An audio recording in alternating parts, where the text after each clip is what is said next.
हरे कृष्णा।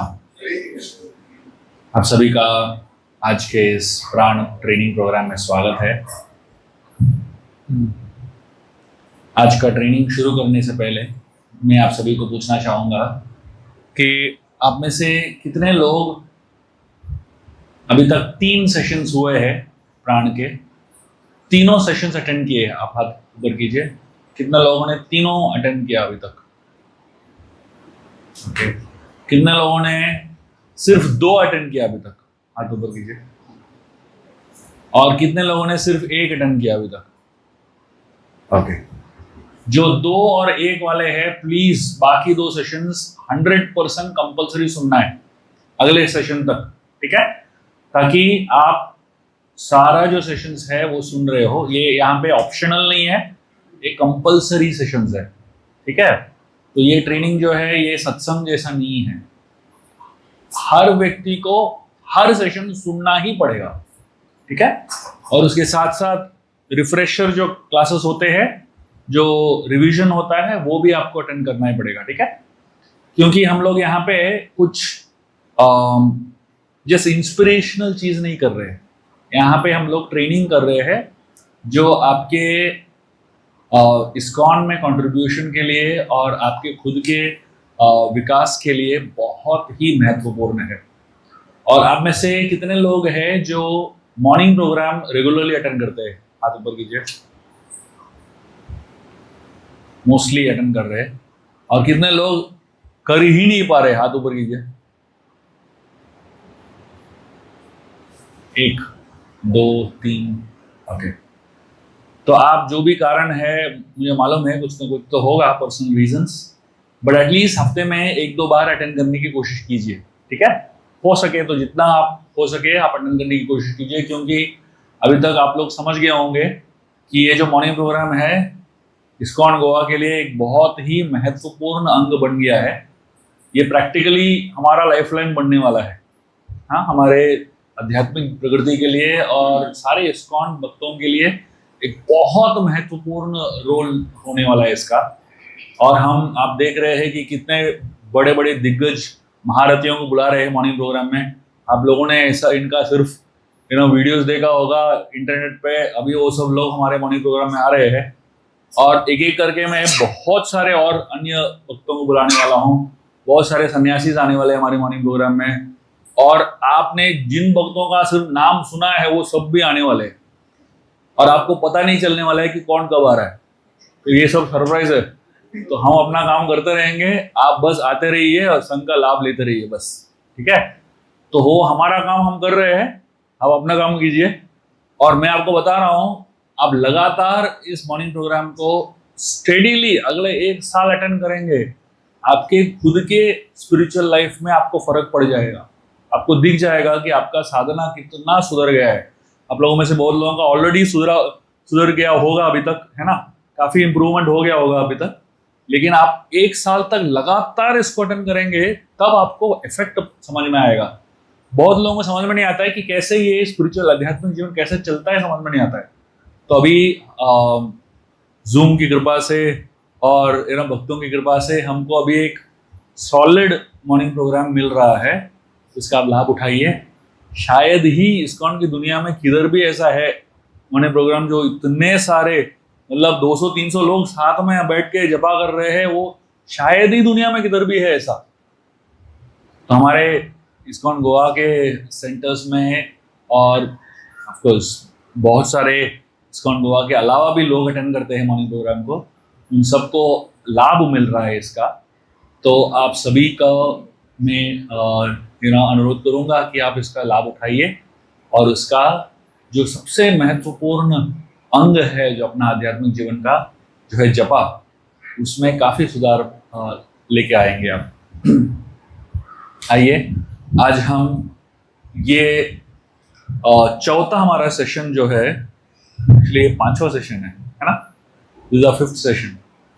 तो 4th 2 session साथ में किया हमने, back to back session, 2 parts we did. I think this is the 5th one if I'm not mistaken.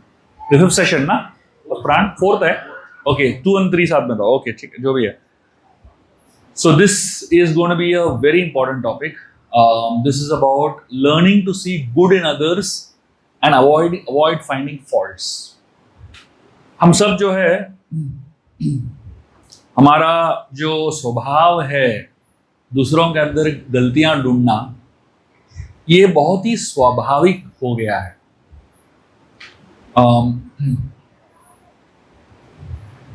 Shrimad Bhagavatam में कहा जाता है, तितिक्षया कारुण्या मैत्री चाकिल जंतुसु समत्वेन सर्वात्मा भगवान संप्रसिद्धति. बताते हैं कि भगवान जो है ऐसे वैष्णव से जो दूसरे वैष्णवों से ये 4 चीज करते हैं, उनसे बहुत संतुष्ट रहते हैं. तो कौन से वैष्णव? जो दूसरे वैष्णवों के प्रति सहनशील है, तितिक्षवा, तो टॉलरेट करते हैं. दूसरा कृपालु, मर्सी, करुणया, जो दूसरे वैष्णवों के प्रति करुणा दिखाते हैं. और तीसरा है मैत्री, तो मतलब दूसरे वैष्णवों के साथ मित्रता रखते हैं. और चौथा है चाकिल जंतु समत्वेन. समत्वेन मतलब जो सबको समान दृष्टि से देखते हैं. ऐसे भक्तों के साथ भगवान जो है बहुत ही खुश रहते हैं, बहुत ही संतुष्ट रहते हैं. तो अभी ये 4 चीज भक्तों के साथ कैसे करना है, ये बहुत बड़ा पेचीदा क्वेश्चन है. क्योंकि जब हम इस्कॉन में आते हैं, हमको अलग अलग प्रकार के भक्त मिलते हैं. और कुछ ऐसे भक्त मिलते हैं जो हमारे सहनशीलता को टेस्ट करते हैं. आप कितना सहन कर सकते हो उसको अच्छा खासा टेस्ट करते हैं. और कभी कभी हम अपना सहनशीलता खो भी देते हैं और एक दूसरे को मारने में लग जाते हैं. मतलब गुस्सा तो बहुत आता है कि नहीं. और जब स्थिति ऐसी होती है जहां पे टॉलरेंस के ऊपर चला जाता है, तो हम जो है भक्तों की निंदा कर लेते हैं.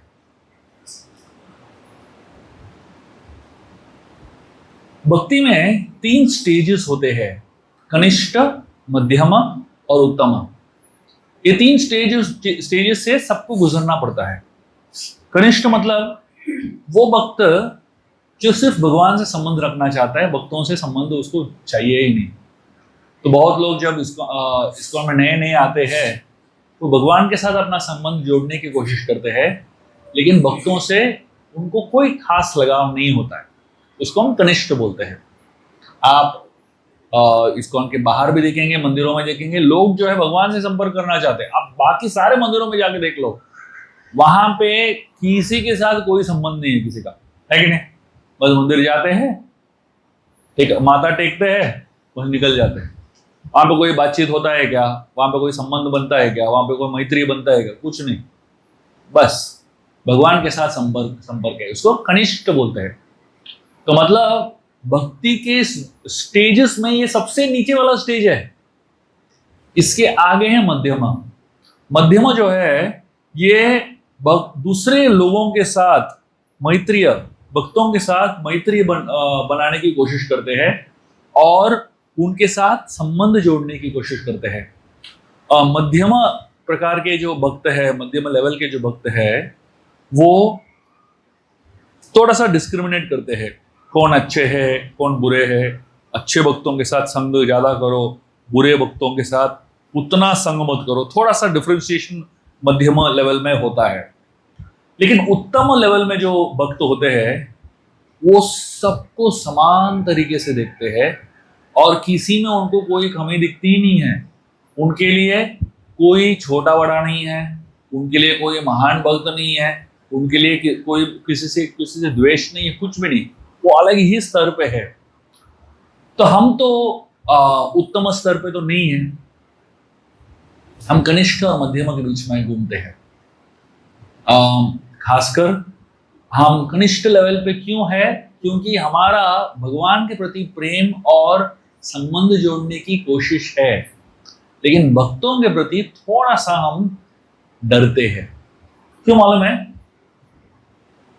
क्योंकि भक्तों के साथ संबंध जोड़ना इतना आसान नहीं है. भगवान के साथ संबंध जोड़ना आसान है, क्यों बोलते नहीं है. बैठे रहते हैं और शांति से आप जो भी करो आपको आशीर्वाद देते हैं, बस आपका प्रेम स्वीकार करते हैं और ज्यादा आपको ठोकते नहीं है। आपने कभी देखा क्या डेटी आके जापड़ मार रहा है, आपको डांट रहा है, क्या कर रहे हो आप? भगवान जो है बहुत ही शांति से, उनका जॉब प्रोफाइल वही है, आपका प्रेम स्वीकार करना। भगवान का जॉब प्रोफाइल जो है आपको करेक्ट करना नहीं है डेटी फॉर्म में, उनका जॉब प्रोफाइल है भक्तों का प्रेम स्वीकार करना। लेकिन जब हम महान भक्तों को देखते हैं, उत्तम अधिकारियों को देखते हैं, वो कभी कभी आते हैं हमारे जीवन में। अभी कोई सन्यासी गोवा में 10 साल में एक बार, 5 साल में एक बार कोई सन्यासी आ गया, कोई महान भक्त आ गया, तो रहते हैं आधा घंटा, 1 घंटा, 2 घंटा, 2 दिन, 1 दिन, ऐसा रहते हैं। तो जितना समय उनका संग मिलेगा आपको, उतने समय आप अच्छे से बिहेव कर सकते हैं, है ना? अभी आधा घंटा अच्छा बिहेव करना है, पॉसिबल है कि नहीं आपके लिए? पॉसिबल है, लेकिन कंटिन्यूसली अच्छा बिहेव करना पॉसिबल नहीं है। इसलिए प्रॉब्लम कब होता है? जब आप इक्वल्स के साथ होते हो। जब जूनियर्स के साथ होते हो कोई प्रॉब्लम ही नहीं है, क्योंकि वो आपको भगवान ही मानते हैं प्रैक्टिकली, वो आपको महान ही मानते, आप में कोई कमी नहीं दिखती उनको। सीनियर्स के साथ रहना आसान है क्योंकि वो बहुत कम समय के लिए आते हैं और निकल जाते हैं, और वैसे भी वो उत्तम अधिकारी है तो वो आप में गलतियां देखेंगे ही नहीं। लेकिन ये जो मध्यम लेवल के लोग होते हैं और जो इक्वल्स होते हैं, वो बहुत खतरनाक लोग हैं, क्योंकि वो आपके आर पार देख सकते हैं। आपको बराबर समझ में आ जाता है उनको कि आप किस प्रकार से शॉर्टकट मार रहे हो, किस प्रकार से आप गलतियां कर रहे हो, किस प्रकार से आपके अंदर शॉर्टकमिंग्स है, सब समझ में आ जाता है। इसीलिए ऐसे इक्वल्स के साथ संबंध जोड़ना, मैत्री एस्टैब्लिश करना बहुत मुश्किल है। इसलिए लोग जो है संबंध जोड़ना नहीं चाहते। क्यों? क्योंकि मुश्किल है। तो ये सारे जो गुण है एक भक्त में जो होना चाहिए, वो गुण जो है हमारे अंदर कैसे आएंगे और वो इन गुणों को हम कैसे अपना सकते हैं और हमारे जीवन में लेके आ सकते हैं, उसके बारे में हम अभी चर्चा करने वाले हैं। और ये पूरा सेशन है उस दिशा में हम लोग बातचीत करने वाले हैं। तो हम पहले कुछ तरीके बताएंगे आपको जिससे हम दूसरों में अच्छाई देख सके, दूसरों के अंदर अच्छाई कैसे हम देख सकते हैं और हम अपने आप को कैसे सुधार सकते हैं, उसको जानने की कोशिश करेंगे। दूसरों के अंदर कैसे बुराई देखना है उसको वो समझाने की जरूरत नहीं है मुझे, वो आप सब एक्सपर्ट हो उसमें। मैं इसके आगे जा रहा हूं नेक्स्ट लेवल कि दूसरों में अच्छाई कैसे देख सकते हैं। तो पहला चीज है give up complaining, blaming, mourning and wailing. तो बहुत बार हम अपने जीवन में कंप्लेन बहुत करते हैं। जैसे हमारे जीवन में कुछ समस्या आ गई, तो जैसे ही समस्या आ जाती है वो समस्या जो है किसी ना किसी के ऊपर डालने की कोशिश करते हैं, किसी न किसी को ब्लेम करने की कोशिश करते हैं। और अगर हम किसी को ब्लेम नहीं कर सकते तो मौन करने की कोशिश करते हैं। मौन मतलब रोने लगते हैं बेसिकली। और वेलिंग मतलब वो ये बहुत ही ज्यादा बिलखने लगते हैं।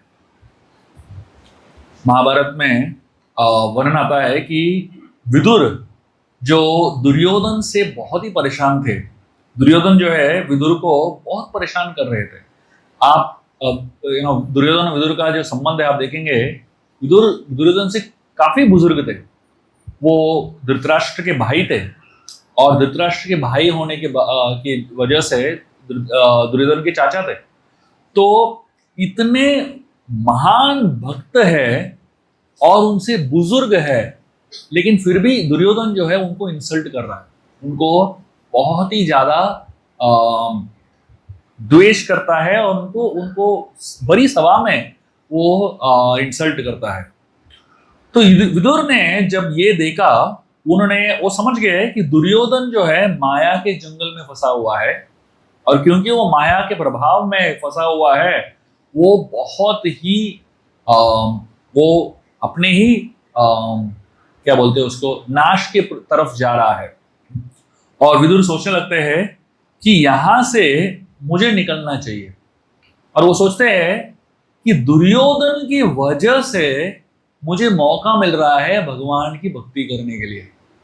तो सोचते हैं, तो ये नहीं सोच रहे हैं कि दुर्योधन बुरा व्यक्ति है, दुर्योधन को ब्लेम नहीं कर रहे, वो उल्टा दुर्योधन के प्रति कृतज्ञ है कि दुर्योधन की वजह से मुझे इस माया जाल से निकलने का मौका मिल रहा है और मैं अपना भक्ति पे फोकस करने वाला हूं।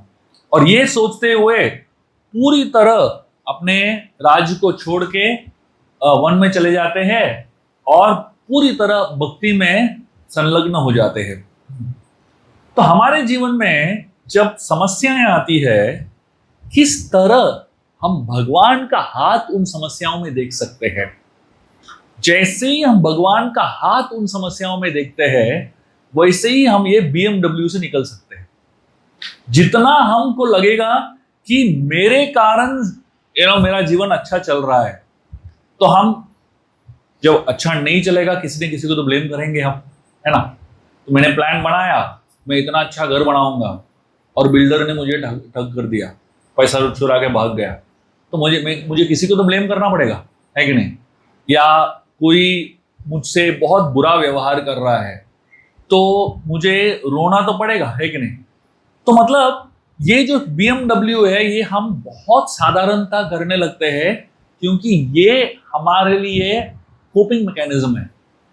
कोपिंग मैकेनिज्म मालूम है? कोपिंग मैकेनिज्म मतलब क्या है?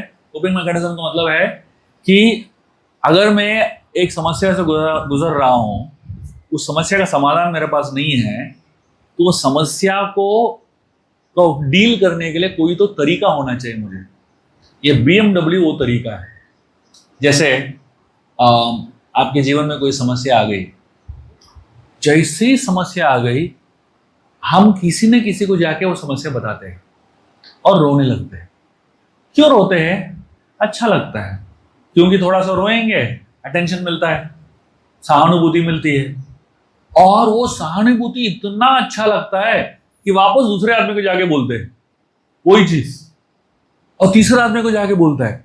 तो अल्टीमेटली ये जो है हमारा हैबिट बन जाता है, रोते रहो और किसी न किसी को अपना अपना समस्या बताते रहो।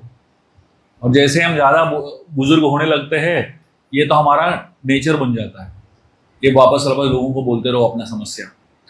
तो उससे अच्छा हमें ये सोचना चाहिए किस तरीके से मैं भगवान के ऊपर निर्भर हो सकता हूं अपने समस्याओं को लेकर। जब हम दूसरों को प्रेम करते हैं, जैसे हम भक्तों को प्रेम करते हैं, लेकिन वो भक्त जो है हमसे बहुत ही ज्यादा द्वेष करते हैं या वो रेसिप्रोकेट नहीं करते, तो हमको बहुत गुस्सा आता है। तो कभी कभी लगता है मैं हमेशा अच्छा क्यों बनूं। बहुत बार भक्तों के संग में ऐसा हो जाता है कि एक व्यक्ति जो है अच्छा व्यवहार कर रहा है और वो सामने वाला व्यक्ति जो है बहुत ही बुरा व्यवहार कर रहा है, तो सोचने लगते हैं अरे भाई मैं सिर्फ अच्छा क्यों बनूं, ये इतना सामने वाला इतना बुरा बन रहा है। तो लोगों को लगता है कि मुझे अच्छाई के मार्ग जो है छोड़ देना चाहिए, मैं भी बुरा बन जाता हूं। लेकिन इस तरीके से सोचना नहीं चाहिए। हमें वैष्णव पद्धति में सिखाया जाता है धीरा धीर जना प्रिय प्रिय करो।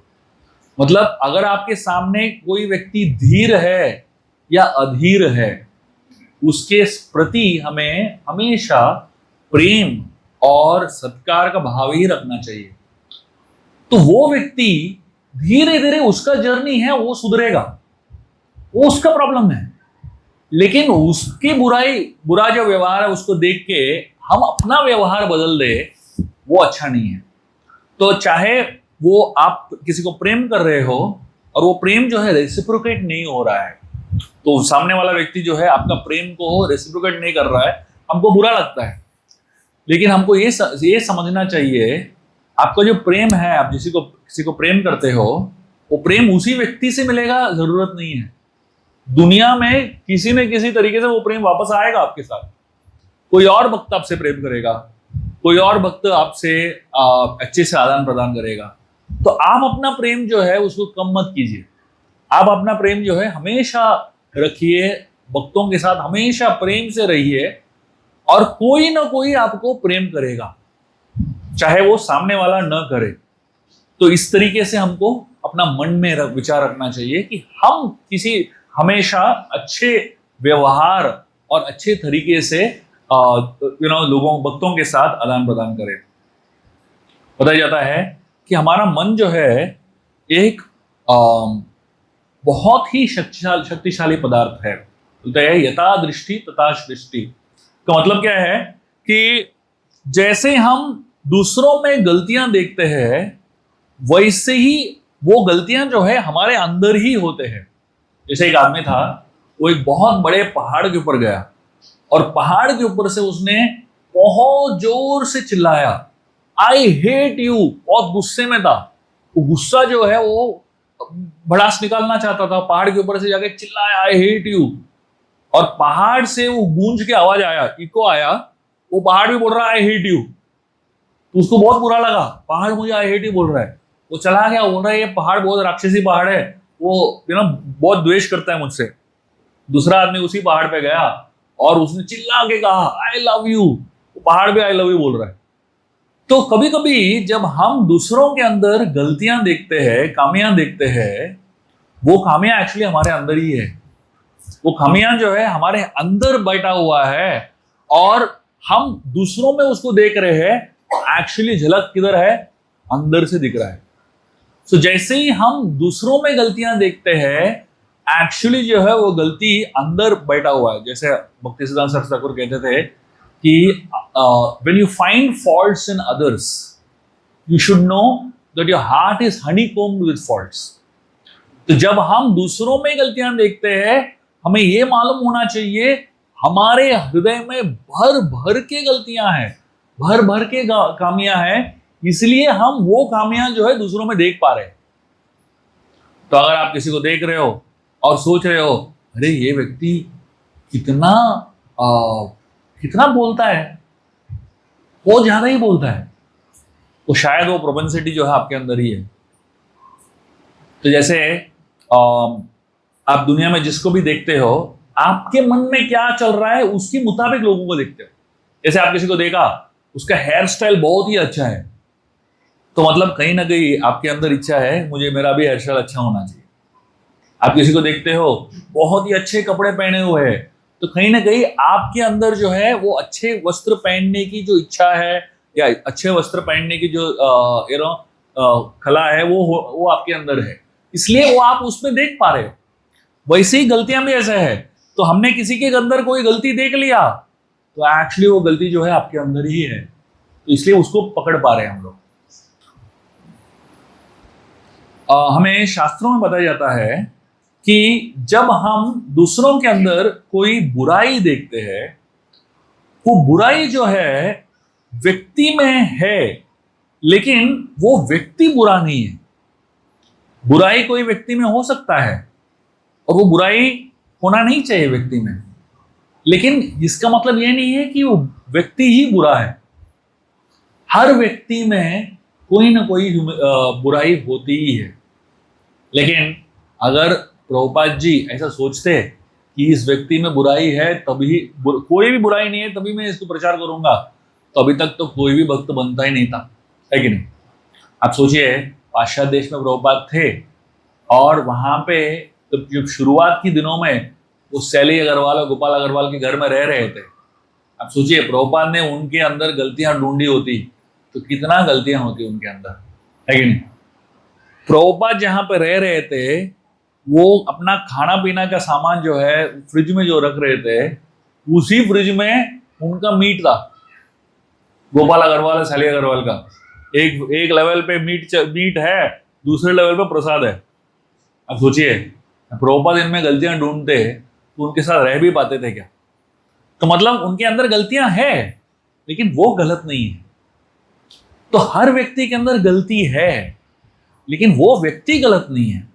तो इसलिए बोलते हैं hate the sin not the sinner.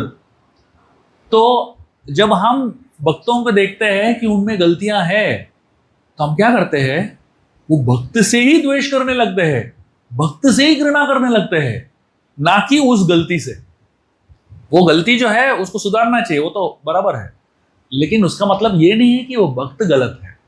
तो उस वक्त को धीरे धीरे जो है उसको सुधरने का मौका मिलेगा। धीरे धीरे जैसे उसकी शुद्धिकरण होगी वो आगे जाके सुधर जाएगा और उसकी हृदय का परिवर्तन हो जाएगा।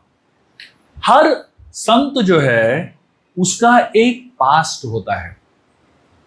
हम में से कोई भी आप देख लो, आप किसी का भी कहानी सुन लो, हर व्यक्ति का पास्ट जो है बहुत ही खतरनाक रहा है ना।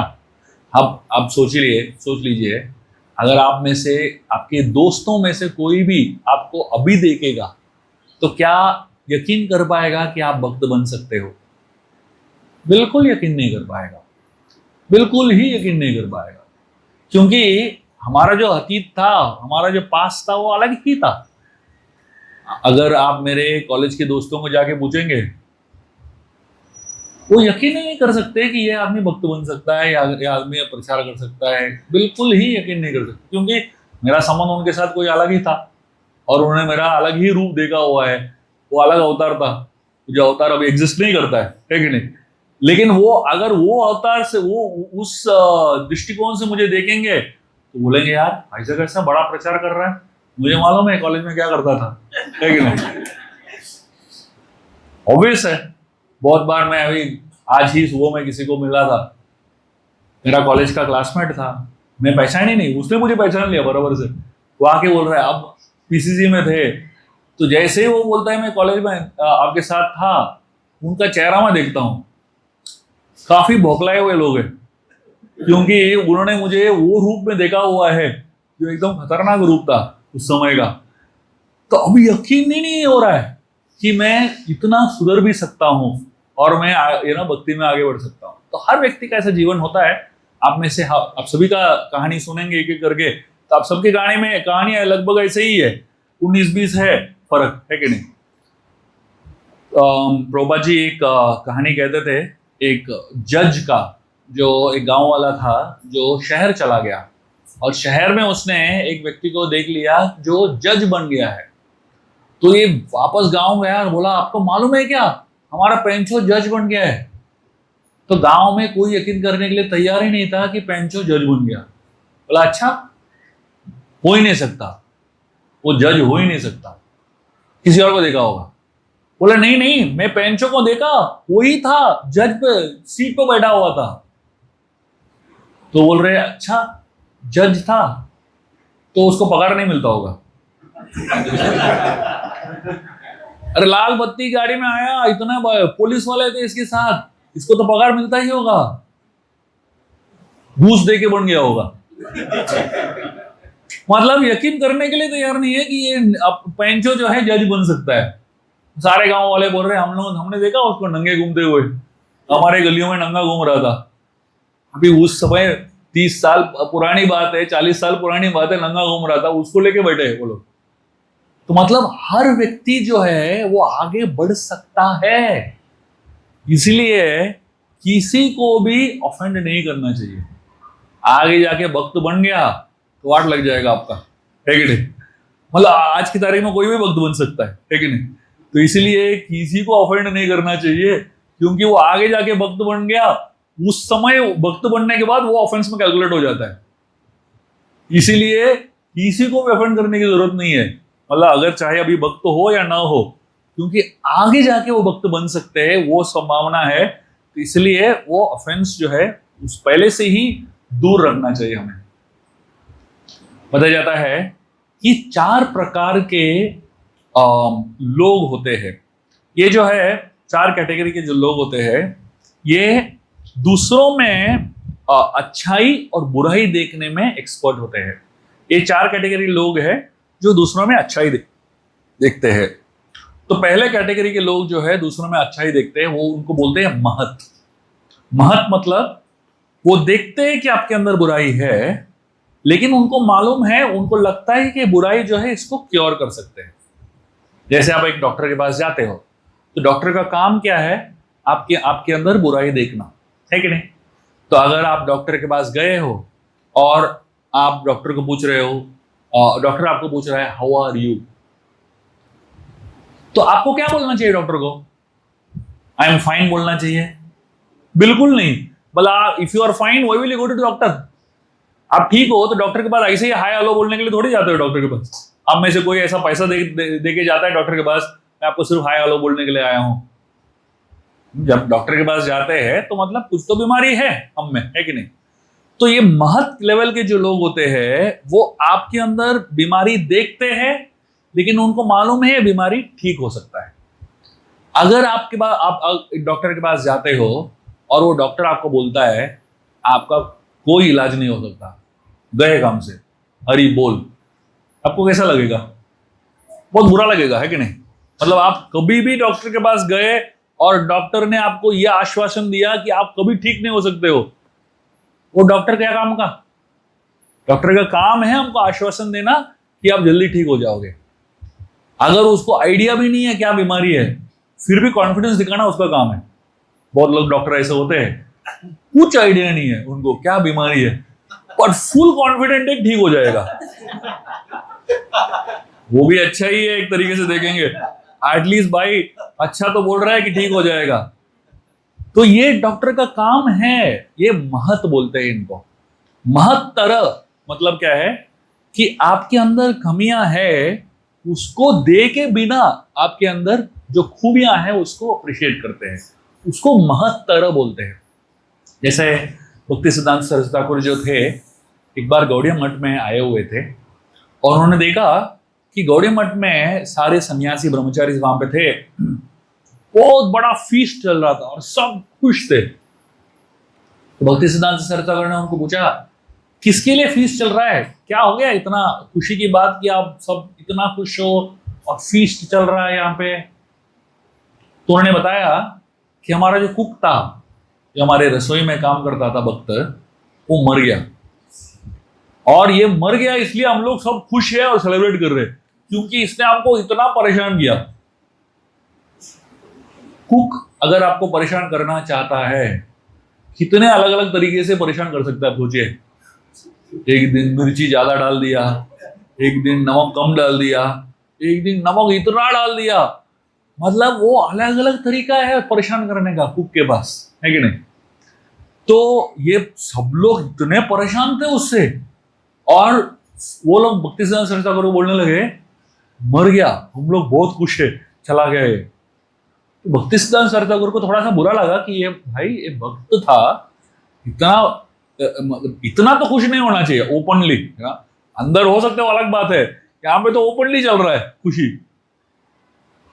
भक्ति सिद्धांत सरस्वती ठाकुर ने सबको इकट्ठा किया, पूरे गौड़िया मठ में जितने लोग थे सबको इकट्ठा किया और सबको पूछा ये जो भक्त गुजर गया है इस भक्त का एटलीस्ट एक अच्छाई बताओ। सबने कहा कुछ नहीं है। भक्ति सरस्वती ठाकुर ने कहा नहीं, आपको जब तक आप नहीं बताएंगे एक अच्छाई उसका तब तक हम यहां से कोई हिलेगा नहीं। सब सोचने लगे और अंत में एक भक्त ने कहा इसमें एक अच्छाई था कि इसका जो धोती कुर्ता था इसमें एक भी दाग नहीं था। अब सोचिए सफेद धोती कुर्ता को दाग के बिना पहनना आसान है क्या? बिल्कुल आसान नहीं है कि नहीं भाई? इसके धोती कुर्ता में एक भी दाग नहीं था। भक्ति सिद्धांत सरस्वती ठाकुर ने कहा देखो एक तो अच्छा ही था उसमें, अभी और सोचो और कुछ था क्या? किसी और ने और एक अच्छा ही बोला। तो ऐसे धीरे धीरे सबको इतने सारे अच्छे गुण दिखने लगे।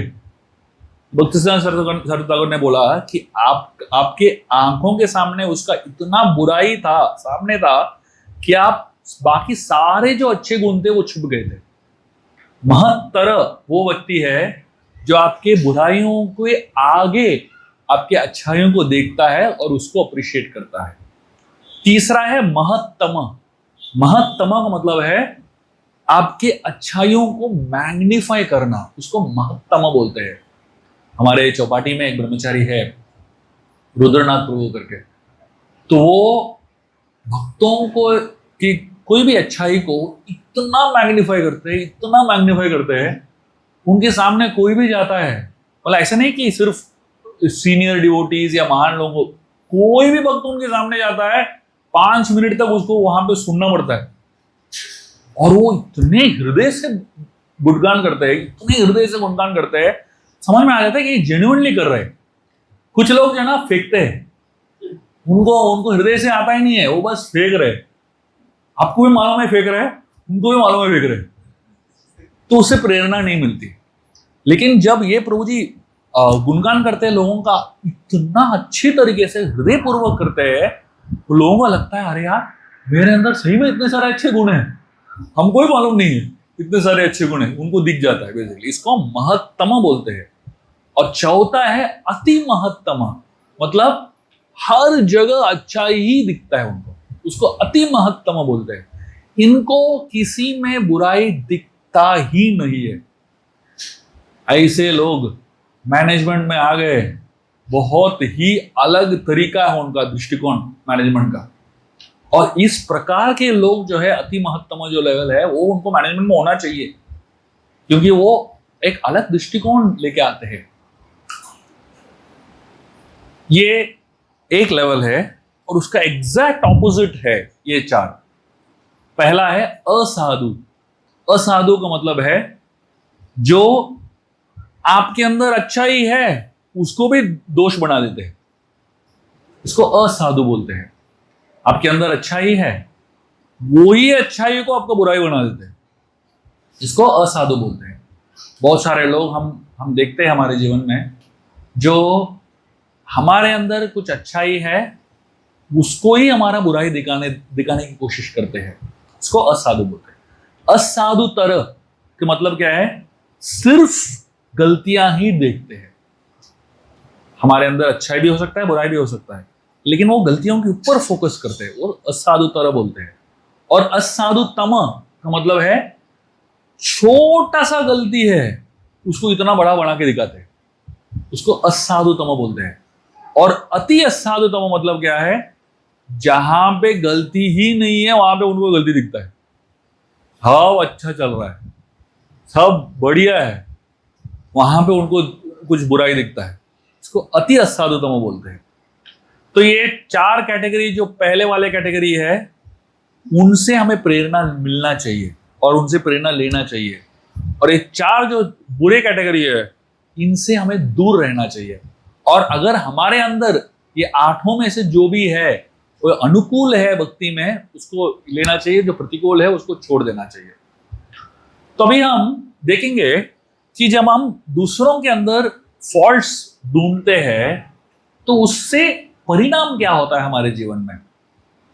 बताया जाता है कि अगर आप किसी भक्त का और भगवान का क्रिटिसिज्म जहां पे हो रहा है, वहां पे आप तुरंत ही निकलने जाते हो, तो आपके सारे जो पायस क्रेडिट्स है वो चले जाएंगे, आपका भक्ति का सारा शक्ति जो है वो खत्म हो जाएगा। तो अगर आप देख रहे हो कि कोई भी भक्त दूसरे भक्त की निंदा कर रहा है या भगवान की निंदा कर रहा है, तो वहां से तुरंत ही निकल जाओ। बहुत बार हम देखते हैं एक भक्त जो है दूसरे भक्त की निंदा कर रहा है और बाकी सब भक्त वहीं पे खड़े हैं, या तो हंस रहे हैं या सहमत है या कुछ नहीं कर रहे। तो कभी कभी तो जब हम सुनते हैं कि तुरंत निकल जाना चाहिए, तो हमको लगता है अरे उसको बुरा लगेगा हम निकल गए, तो लगने दो, बुरा लगने दो, उनको बुरा लगना चाहिए, तभी तो आगे जाके सुधरेंगे, तभी तो आगे जाके नहीं करेंगे, है कि नहीं।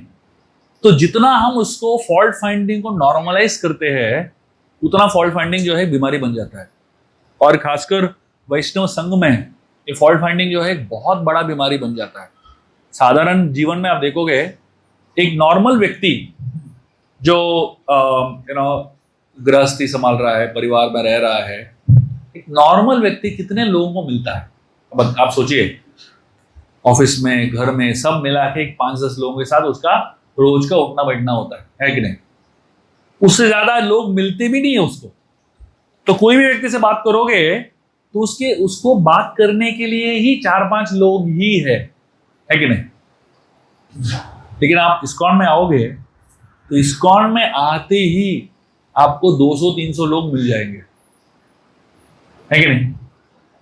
तो नॉर्मल परिवार में आप रहोगे, 4-5 लोग हैं और वो 4-5 लोगों के ऊपर ही है अच्छाई बुराई देख सकते हो आप। अब इस्कॉन में आने के बाद स्कोप क्या है, देखो 200-300 लोगों के ऊपर गलती ढूंढने का स्कोप मिल गया आपको, स्कोप बहुत बड़ा बढ़ गया है कि नहीं। तो ये फॉल्ट फाइंडिंग जो है एक बहुत बड़ा पास टाइम है या टाइम पास है, जो भी बोलो, पास टाइम टाइम पास एक ही जैसे दिखता है। तो बहुत सारे भक्त जो है जिनको कृष्ण कथा और कृष्ण कीर्तन में रुचि नहीं है, वो ये इस दरिये में फंस जाते हैं, फॉल्ट फाइंडिंग में फंस जाते हैं, क्योंकि यहाँ पे गॉसिप करने का स्कोप बहुत है। अब मैं बता रहा हूं, इस्कॉन में आप पूरा जीवन बिता सकते हो ओनली डूइंग गॉसिप। और कुछ भक्त है जिनको इतना आनंद आता है गॉसिप करने में, इतना मजा आता है, उनका तेज बढ़ जाता है। जैसे दूसरों के बारे में गलती बोलो, और क्या एंथुजियाज्म है, क्या प्रभाव है, उतना एंथुजियाज्म कृष्ण कथा में नहीं आता है उनको, जितना दूसरों की गलतियों को ढूंढने में और गॉसिप करने में आता है। ऐसे लोगों से बहुत दूर रहो, जितना दूर रहेंगे उतना आपकी भक्ति के लिए अच्छा है। और उनको सीधा बोलो, आप ये श्लोक बोलो उनको और बताओ कि आप भागवतम के मुताबिक काम नहीं कर रहे हो। तभी हम देखेंगे कि लोग जो है गॉसिप क्यों करते हैं और दूसरों की निंदा क्यों करते हैं। बताया जाता है कि 4 कारण है जिसकी वजह से दूसरों की निंदा करते हैं। पहला कारण है desire to feel superior.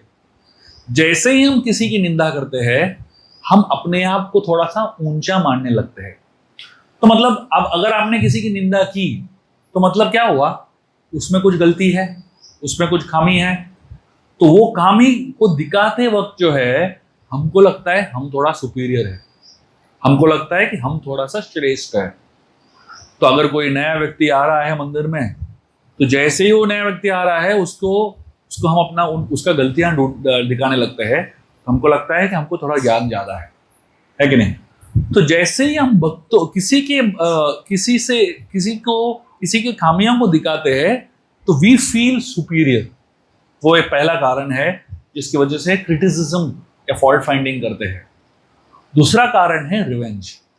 Revenge का मतलब क्या है, उसने मेरे अंदर कुछ कमी ढूंढ लिया, अभी मैं ढूंढूंगा उसके अंदर, तो रिवेंज बोलते हैं।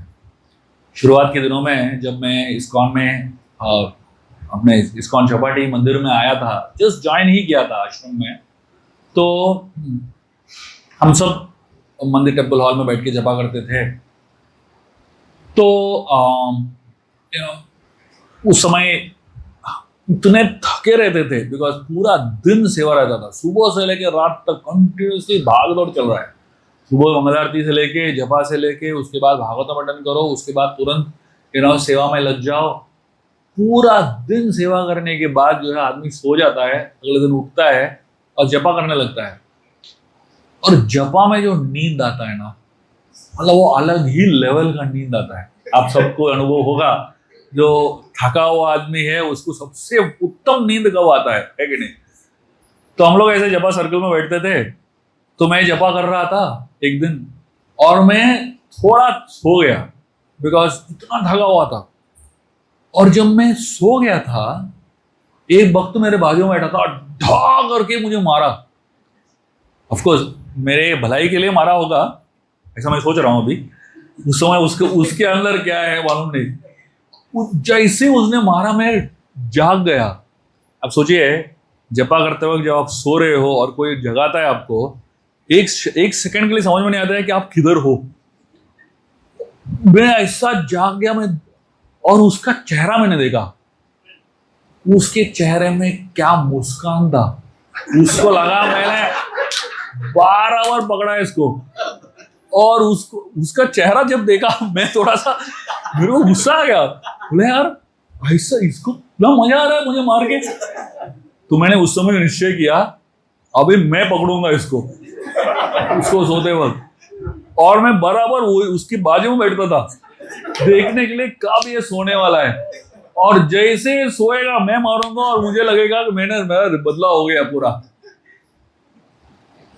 ये दूसरा कारण है जो हम दूसरों में गलतियां ढूंढते हैं। बस रिवेंज लेना है, बदला लेना है बस। ऑफकोर्स ये अच्छा सोच नहीं है, ये अच्छा विचार नहीं है कि दूसरों को बदला लेने के लिए गलती ढूंढो। तीसरा है प्रूविंग वन सेल्फ राइट। मतलब कभी कभी हमारे अंदर एक खुजली होता है कि हम सही है तुम गलत हो, स्पेशली फिलोसॉफिकल डिस्कशंस में। और ये दूसरों को नीचे दिखाने के लिए और अपने आप को सही बताने के लिए हम निंदा करने लगते, क्रिटिसाइज करने लगते हैं। तो ये तीसरा कारण है कि क्यों हम दूसरों में गलतियां ढूंढते हैं। और चौथा कारण, सबसे महत्वपूर्ण कारण है, हम अपने खुद का निरीक्षण करना नहीं चाहते। भक्ति में आगे बढ़ना है, सबसे महत्वपूर्ण चीज है सेल्फ एग्जामिनेशन। तो अगर हमें आगे बढ़ना है तो हमें खुद की गलतियां ढूंढनी चाहिए, खुद की गलतियां पता होनी चाहिए, तभी तो हम आगे बढ़ सकते हैं। अगर हमको हमारे अंदर जो गलतियां हैं उनको पता ही नहीं है तो उसको सुधारेंगे कैसे और आगे कैसे बढ़ेंगे। तो ये सेल्फ एग्जामिनेशन जो है बहुत ही पेनफुल प्रोसेस है। ये आसान नहीं है, बिल्कुल ही आसान नहीं है। अपने खुद के अंदर गलतियां ढूंढना बिल्कुल आसान नहीं है। और ये हमारे खुद के अंदर गलतियां ढूंढने से ज्यादा आसान है दूसरों के अंदर गलतियां ढूंढना। हम लोग क्या करते हैं, वो जो अंदर गलतियां ढूंढने का जो काम है, वो जो काम अंदर करने से ज्यादा हम बाहर करने लगते हैं। और हमको लगता है मैं बराबर भक्ति में आगे बढ़ रहा हूं, सबकी गलतियां देख रहा हूं मेरे सिवाय। तो भक्ति में हमको आगे बढ़ना है तो बाकी सबको छोड़ो बाबा, वो सब अपना अपना देख रहे हैं भक्ति। आप पुलिस नहीं हो यहाँ पे कि सबका जो है गलती ढूंढ के उनको मदद करो आगे बढ़ने में। आप आपने अपने आप को ही मदद कर लिया तो बड़ी बात है। आपको यहाँ पे पुलिस बनने की जरूरत नहीं है। हर व्यक्ति में जाके गलती ढूंढो, अरे प्रभु आपने ये नहीं किया, अरे माता जी वो आपने ये नहीं किया। वो सब अपना अपना कर लेंगे। आप अपना पहले देख लो, आपका जपा ठीक हो रहा है कि नहीं, आपका खुद का साधना ठीक हो रहा है कि नहीं, आपका खुद का जो ये भक्ति है वो बराबर है कि नहीं, वो आप देख लो। बाकी का पूरी दुनिया का ठेका लेकिन देने की आपकी जरूरत नहीं है, वो गुरु का काम है। वो काम जो है आपको करने की जरूरत नहीं है। तो खुद का निरीक्षण करना सबसे महत्वपूर्ण चीज है। जैसे चैतन्य लीला में हम देखते हैं कि चैतन्य महाप्रभु जब सर्वम भट्टाचार्य के घर गए थे प्रसाद लेने के लिए, सर्वम भट्टाचार्य उनको निमंत्रण दिए प्रसाद के लिए और उनको फोर्स कर रहे थे प्रसाद खाने के लिए। और सर्वम भट्टाचार्य इतना प्रेम से और इतने उल्लास से बुला रहे थे चैतन्य महाप्रभु को, तो महाप्रभु ना नहीं बोल पाए और उनके घर गए और प्रसाद ग्रहण करने लगे। और क्योंकि सर्वम भट्टाचार्य जो है उनको बहुत ज्यादा देर दे रहे थे, भगवान जो है प्रेम के भूखे हैं, तो वो स्वीकार कर रहे थे, बहुत ज्यादा ले रहे थे अन्न। यहाँ पे अमोघ करके सर्वम भट्टाचार्य को जो है जो दामाद है उसने देखा महाप्रभु इतना खा रहे हैं, वो महाप्रभु के अंदर कमियां ढूंढने लगा। बोलने लगा कि ये सन्यासी है, इतना चावल खा रहे हैं, ऐसे थोड़ी कोई सन्यासी होता है, इतना दवा दबा के खा रहे हैं। और उसने बहुत ज्यादा निंदा कर दिया महाप्रभु की। ऑफकोर्स उसकी वजह से ये बहुत ही ज्यादा बीमार पड़ गया था और उसकी प्रैक्टिकली मृत्यु होने वाली थी। और चैतन्य महाप्रभु ने उसको कृपा दिखाई और उसका जीवन बच गया। तो इस कहानी से हमें पता चलता है कि कैसे सिर्फ भक्तों के लिए नहीं, भगवान की भी निंदा होती है। भगवान में भी कमियां देखते हैं लोग, भक्तों में तो कमियां देख ही सकते हैं हम, है कि नहीं। तो अगर हमें इस विचार और इस सोच से बाहर निकलना है और दूसरों के अंदर कमियां ये दूसरों के अंदर जो गलतियां हैं इसको देखना बंद करना है, तो हमें क्या करना पड़ेगा और जिससे हम इस जो भावना है फॉल्ट फाइंडिंग जो टेंडेंसी है इससे बाहर निकले। सबसे पहला चीज, लुक इनवर्ड। तो अगर हमारे अंदर फॉल्ट फाइंडिंग की प्रवृत्ति बहुत ही ज्यादा है, वो अंदर की तरफ देखने की कोशिश करो, हमारे अंदर कमियां ढूंढने की कोशिश करो। हम सब में इतनी सारी कमियां हैं, इतनी सारी कमियां हैं, ग्रॉस और सटल। ग्रॉस कमियां तो निकालना आसान है, बट सटल भी बहुत सारे कमियां हैं हम सब के अंदर, और उन कमियों के ऊपर काम करो। आपको अगर आपके अंदर कमियां दिख नहीं रही है, आपको समझ में नहीं आ रहा है, तो आप 4-5 भक्तों को पूछ लो, बराबर बता पाएंगे आपको क्या क्या आपके अंदर शॉर्टकमिंग्स है। और आप उनसे प्रेम से पूछेंगे और बहुत ही नम्रता से पूछेंगे तो सही में बताएंगे आपको। और जैसे ही आपको लिस्ट मिल गया आपके अंदर शॉर्टकमिंग्स क्या क्या है, उसके ऊपर काम करने की कोशिश कीजिए, उसके ऊपर जैसी, क्योंकि हमको भक्ति में आगे बढ़ना है, तो इन कमियों के साथ तो हम आगे बढ़ नहीं सकते। हम इन सारे जो कमियां हैं, जो शॉर्टकमिंग्स है, इनको धीरे धीरे आगे इसके ऊपर काम करते हुए हमको भगवत धाम जाना है। भगवत धाम में कोई फॉल्ट्स की अनुमति ही नहीं है। एक भी द्वेष और एक भी जो गलती है, एक भी जो फॉल्ट है, उसको लेके जाते हो, वहां एंट्री नहीं मिलेगी। ऐसे नहीं कि वहां पे घूस देके अंदर जा सकते हो। परफेक्शन के साथ ही हम अंदर जा सकते हैं, है कि नहीं? तो जो भी इम्परफेक्शन है यहां पे करेक्ट कर लो। और वो इम्परफेक्शन को करेक्ट करने का पहला स्टेप क्या है? पहले उन इम्परफेक्शन को जानो, क्या इम्परफेक्शन है उसको पहचानो, और उसके बाद जो है दूसरे के अंदर इम्परफेक्शंस है उसको टॉलरेट करो। हर व्यक्ति में कोई ना कोई कमी तो होगी, उसको टॉलरेट करना बहुत महत्वपूर्ण है। जैसे चैतन्य लीला में हम देखते हैं, एक महाप्रभु के भक्त थे जिनका नाम था गोपीनाथ पटनायक। और ये गोपीनाथ पटनायक जो थे वो एक राजा के पुत्र के साथ एक डीलिंग कर रहे थे, कुछ घोड़े खरीदने का कुछ डीलिंग चल रहा था। तो वो जो राजा का पुत्र था वो घोड़े बहुत ही ऊंचे दाम में बेच रहा था। तो ये गोपीनाथ पटनायक को एक समय के बाद गुस्सा आ गया, उसने उसको एक कमेंट मार दिया। क्या कमेंट मारा? उन्होंने कहा आपके घोड़े जो है आपके जैसे नहीं है। तो राजा के पुत्र को बुरा लगा, बोले कैसे, क्या कमेंट है ये, आपके घोड़े आपके जैसे नहीं है। तो वो कहने लगा, जो ये राजा का जो पुत्र था उसका एक अजीब सा बिहेवियर था, वो अपना गर्दन जो है ऐसा हिलाता रहता था, कुछ तो अजीब करता रहता था। तो बोले आपके घोड़े जैसे आपके जैसे नहीं करते, गर्दन ऐसे हिलाते नहीं है। तो उसको इतना बुरा लगा, ऐसा कमेंट पास किया कि उसको सीधा चांगा पे चढ़ा दिया, उसको मारने वाले थे प्रैक्टिकली। कि कभी कभी हम ऐसे कोई कमेंट पास कर देते हैं दूसरों को की गलतियां देखते हुए, और ऐसे कमेंट्स जो है इससे हमारा जान भी जा सकता है।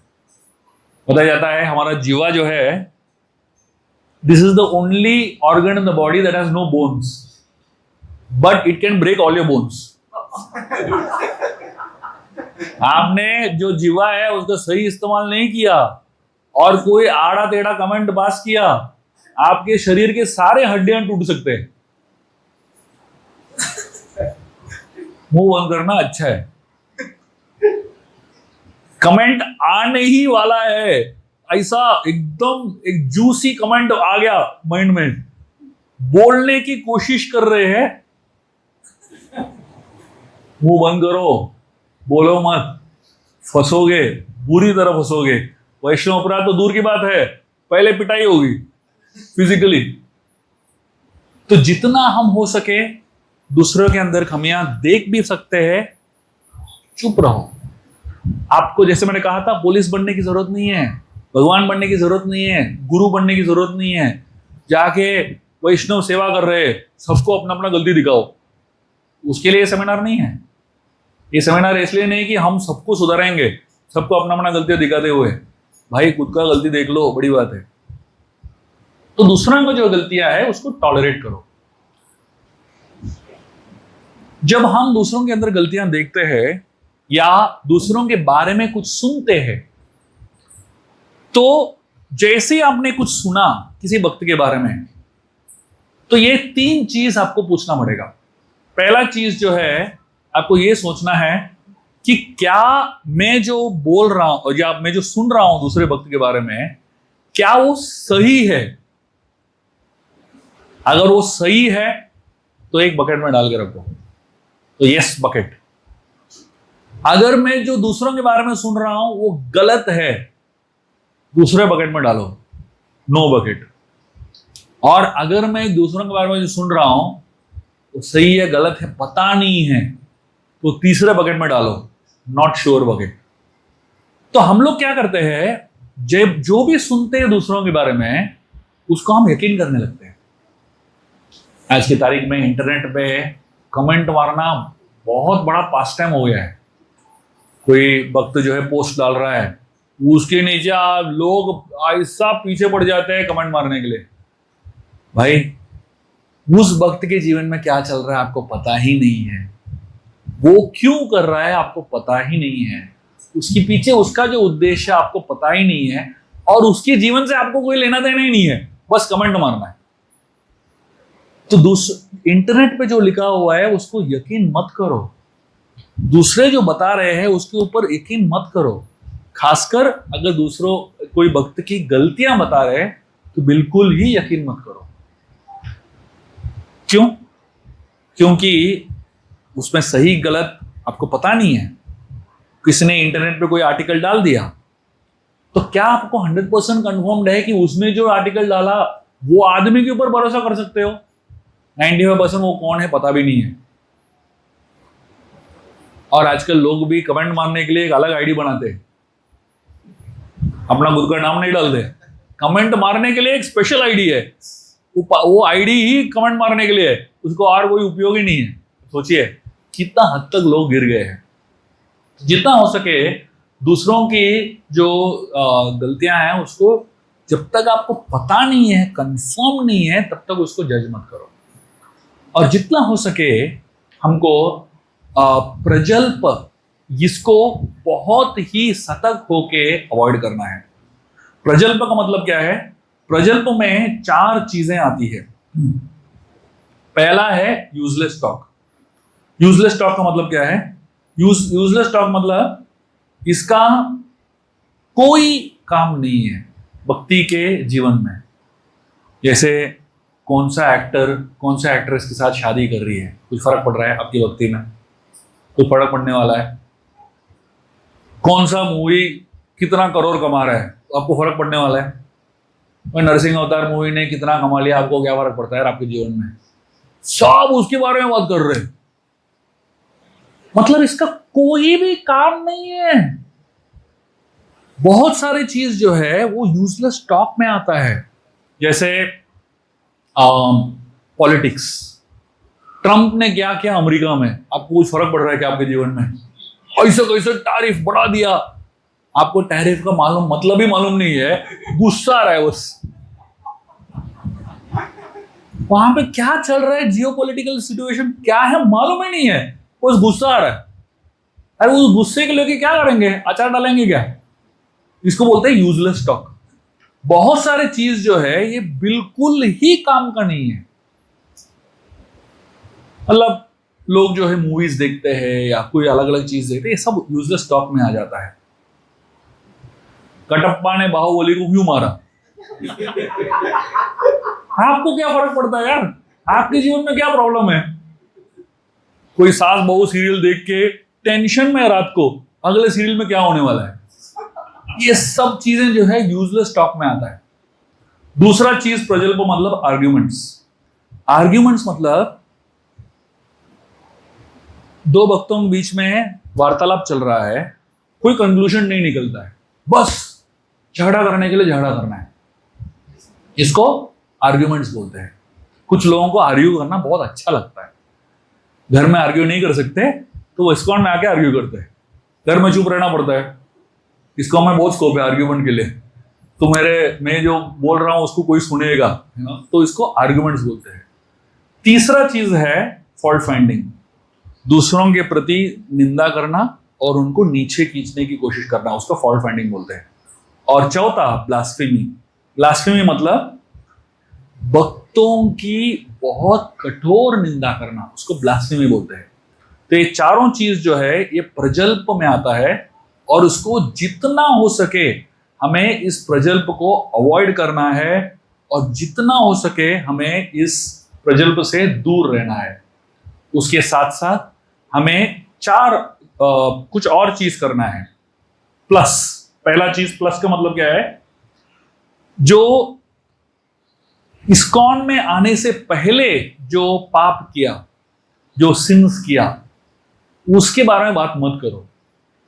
कुछ लोग जो है अपने पिछले जो सिंस है, जो पिछले जो किया हुआ है, उसके बारे में बात करने लगते हैं, वो प्रजल्प की कैटेगरी में ही आता है। उसको अवॉइड करना चाहिए बातचीत करना। और अगर हमने किसी भक्त में देख लिया कि वो पहले क्या क्या करते थे, उसके बारे में हमको कोई फर्क नहीं पड़ता है। जैसे आप देखेंगे प्रभुपाद जी के इतने सारे शिष्य जो थे, इस्कॉन में आने से पहले क्या क्या खाया होगा, क्या क्या किया होगा, उससे आज उनका जो जीवन है उसको जज नहीं कर सकते। तो उसको बिल्कुल उसके बारे में सोचना नहीं चाहिए। तो बहुत लोग देखते हैं कि पाश्चात्य देश से आए हुए भक्त है, तो सोचने लगते हैं अरे पहले क्या क्या किया होगा। वो हमारा फर्क हमारे मन में बिल्कुल नहीं आना चाहिए। लास्ट ट्रेसेस ऑफ सिन मतलब क्या है, अगर हम देख रहे हैं कि कोई भक्ति कर रहा है, फिर भी कुछ उसके अंदर कुछ कमियां हैं, उसके अंदर कुछ त्रुटियां हैं, जो बार बार वो गलती कर बैठता है, लेकिन वो उससे निकलने की कोशिश कर रहा है, तो उसके बारे में हमको ज्यादा बातचीत नहीं करना चाहिए। मालूम होना चाहिए भाई इसका संघर्ष चल रहा है। तो कोई स्मोकिंग कर रहा है तो वो उससे निकलने की कोशिश कर रहा है, और अगर आपने किसी को किधर देख लिया स्मोक कर रहा है, तो ये बोलना नहीं चाहिए अरे ऐसे कैसे स्मोक कर रहा है। नहीं यार, वो उसका जो संघर्ष है उसको ही पता है, तो हम कौन होता है उसको जज करने वाले। छोड़ दो, वो उसके कृष्ण के प्रति है। और तीसरा है अनप्रीमेडिटेटेड स्लिप और फॉल डाउन। मतलब कभी कभी जो है भक्त जो है कभी कभी गलतियां कर देते हैं, ये बिना सोचे समझे कुछ तो गलतियां कर देते हैं, तो उसके बारे में ज्यादा सोचना नहीं चाहिए, जाने दो। और सोशल बैकग्राउंड मतलब उनके शरीर के और उनके जो कास्ट है, कौन से कुल से है, कौन से जात से है, या कौन से देश से है, ये सब के बारे में बातचीत नहीं करना चाहिए। ये वैष्णव पद्धति के परे है, इससे कोई फर्क नहीं पड़ता। और 6 प्रकार के वैष्णव अपराध है। पहला है ये सोचिए, 6 जो है बहुत ही महत्वपूर्ण वैष्णव अपराध है। सबसे पहला वैष्णव अपराध है जब दूसरे भक्तों को देखते हो हृदय में आनंद न आना, वो अपराध है। आप कहीं जा रहे हो और भक्त देख लिया, आपको आनंद नहीं आया, वो अपराध है। इसको एक वैष्णव अपराध समझा जाता है। दूसरा है अगर आपने किसी भक्त को देख लिया, तुरंत ही उसको दंडवत मारना चाहिए, नहीं मारा तो वो वैष्णव अपराध समझा जाता है। नॉट ऑफरिंग ओबेसेंसेस, जैसे इंद्र जो है दुर्वास मुनि को दंडवत नहीं करते, तो बहुत बड़ा अपराध हो गया। तीसरा है भक्तों के प्रति द्वेष, जैसे इंद्र जो है पृथु महाराज के प्रति द्वेष कर रहे थे, वो एक अपराध माना जाता है। चौथा है ब्लास्फेमिंग वैष्णव, दक्ष प्रजापति शिवजी को इतना निंदा कर रहे थे, इतना ब्लास्फेम कर रहे थे, वो एक अपराध है। और चौथा है भक्तों को देख के गुस्सा होना, जैसे दुर्वास मुनि अम्बरीश महाराज को देख के उनको गुस्सा आ गया, तो वो भी एक अपराध माना जाता है। और लास्ट 6th जो है भक्त को मारना। अभी ये तो कोई करेगा नहीं, मतलब ये भी एक अपराध है, लिस्ट में है ये।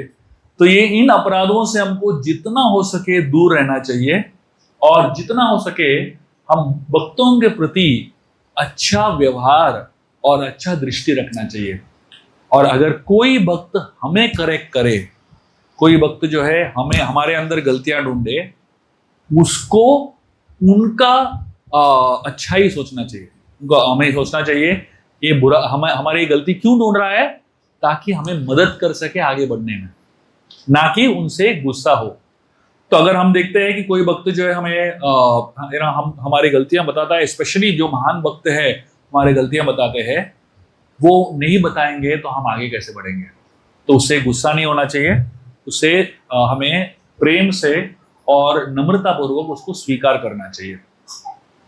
जब हम इस फॉल्ट फाइंडिंग मेंटालिटी से बाहर निकलेंगे तो अब हमारा जो आचरण है, वैष्णव सदाचार जो है, बहुत ही अच्छा रहेगा और हम अपने गुरु के लिए एक अच्छा नाम कमा सकते हैं। लोग जो है आपको देखने से, आपके गुरु को देखने से पहले आपको देखते हैं, है कि नहीं? और आपके आचरण को जब देखते हैं, आपके व्यवहार को जब देखते हैं, तो वो आपके बारे में नहीं सोचते, आपके गुरु के बारे में सोचते हैं। आप कहीं भी चले जाओ, दुनिया भर में किधर भी चले जाओ, और आपके बिहेवियर को देख के सीधा ये महाराज के शिष्य ऐसे है, ऐसा बोलने लगता है। तो मतलब आपका जो बिहेवियर है, it reflects on your guru's name.